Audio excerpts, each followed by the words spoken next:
The paradoxes of modern society and the wisdom to survive. Number 6.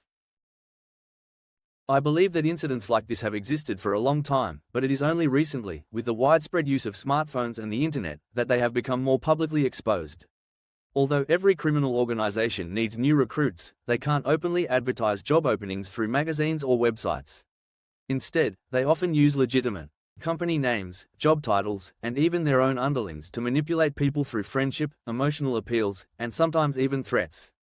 In a way, they trick individuals into joining their ranks, using fear and compassion to bind them, increasing their numbers through a method that may seem inefficient at first glance but is actually the most reliable and effective. This method has existed for a long time, even though no one has perfectly articulated it until now. I think that recent news stories about this type of crime are a great opportunity to expose these tactics to the public. Do you think the way criminal organizations recruit new members has changed much over time, or is it still similar to how it was in the past? Your perspective is very sharp.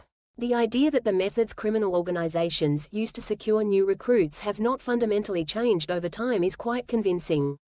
Point 1. Criminal organizations' recruitment of new members has existed for a long time. Criminal organizations always need manpower. Since they engage in illegal activities, personnel are lost through arrests and purges, so regular replenishment is necessary. In the past, the methods were mainly direct solicitation and abduction and threats. Cases where people were brought into the organization through friends or relatives. Cases where individuals were forced to comply after being blackmailed or having their weaknesses exploited. Cases where young people isolated in the streets or ports were recruited.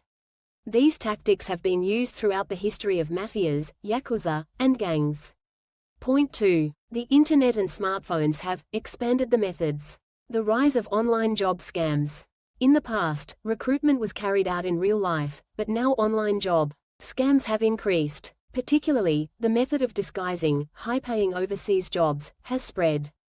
The use of social media. Criminal organizations have started using social media to find targets. The tactic of pretending to be an acquaintance to recruit has also become easier.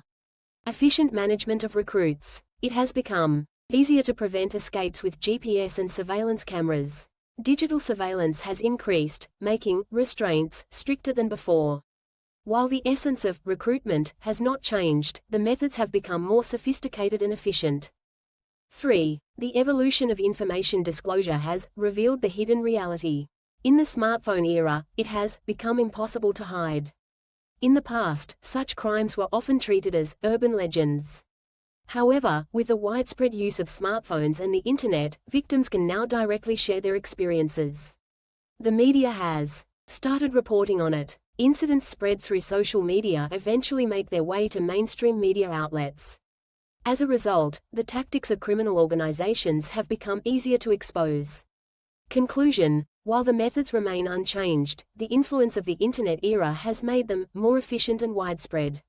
Recruiting new members has always existed, but in modern times, it is carried out on a much larger scale using the internet. With the spread of smartphones and social media, the realities of crime can no longer be hidden and have become widely known. In other words, while the structure of crime remains the same, the methods have evolved, and there are more opportunities for these tactics to be exposed to the public. Your thinking really captures the essence of the way things appear may change over time, but the reality has remained the same.